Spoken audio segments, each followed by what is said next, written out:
안녕하십니까. 경영지도사 김창렬입니다. 오늘은 그 신도시 상권에 대해서 한번 몇 가지 말씀을 드려볼까 하는데요. 그 신도시 상권에 들어가지 말아야 하는 이유, 이 부분에 대해서 세 가지만 말씀드리겠습니다. 첫 번째로 신도시 상권 같은 경우는 그 상권 형성이 아직 대부분 안 되어 있는 경우가 대부분입니다. 그러니까 검증이 안 된 상권인데요.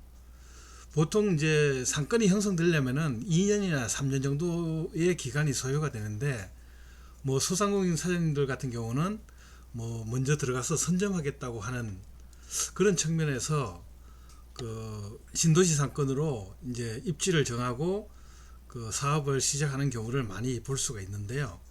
사실 그 선점하겠다고 해서 들어간다면은 어느 정도 영업 적자가 났을 경우에도 대비해서 그 견딜 수 있는 여유 자금이 좀 있어야 된다는 부분 꼭 말씀드리고요.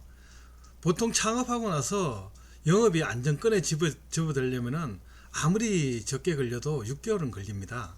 그런 측면에서 그 선점하겠다고 들어간다고 하면은 사실 어려움을 일단은 견디고 그 극복을 해야 되는데요. 그런 부분에서는 상당히 어려움이 많을 걸로 보입니다. 그리고 두 번째는 일단은 고정비 요소가 상당히 큽니다. 그 임대료가 아무래도 신도시다 보니까 신축 건물이 대부분인데요. 그러다 보니까 이제 수도권에 있는 신도시에서 대부분 보면은 서울의 중심 상권에 있는 그런 임대료로 책정되어 있는 경우가 대부분입니다. 그러다 보니까 일단 임대료 월세나 이제 관리 면에서 이제 감당이 안 되는 경우가 상당히 많습니다. 보통 뭐 그 신도시 상권에서 그 임대인 같은 경우는 월세를 한 3개월이나 4개월 정도는 아예 안 받겠다는 조건으로 그 입주를 이제 창업을 유도하는 경우도 많이 있는데요. 사실 그 부분이 상당히 그 매력적이라고도 볼 수 있지만은 그런 부분에 이제 넘어가서 그 입주하게 되면은 그 창업하게 되면은 상당히 또 어려움을 겪는 경우도 많이 볼 수 있습니다. 그리고 세 번째로는 유동 인구가 일단은 많지 않습니다. 그 주변 아파트가 주변에 있고 그리고 중심 상업 지구가 이렇게 형성되어 있는 경우가 대부분인데요. 그 흔히 볼 수 있는 뭐 무슨 프라자 형태의 상가 건물이 중간에 이제 덩그렇게 놓여 있는 경우가 대부분입니다. 그래서 일단은 신축 아파트에 아직 입주가 다 끝나지도 않은 상태이기 때문에 유동 인구가 거의 많지가 않은 경우가 대부분입니다.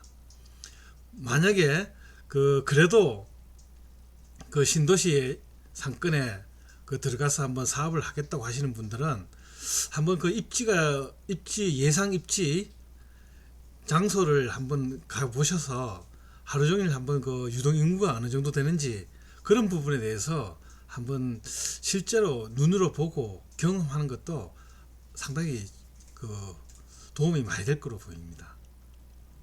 사실 그 절대적인 유동 인구가 적은 상태에서 뭐 음식점이든 카페든 객단가가 뭐 만약에 보통 평균 10,000원이다 했을 경우에 그 10,000원 정도고 이제 고객으로 올 수 있는 인원, 그 유동 인구를 계산했을 때 단순히 이제 일 매출액을 어느 정도 예상을 할 수가 있거든요.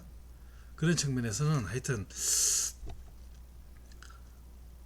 그 유동 인구가 많지 않은 경우가 대부분이기 때문에 일단은 그 신도시 상권의 창업도 그 섣불리 해서는 안 된다.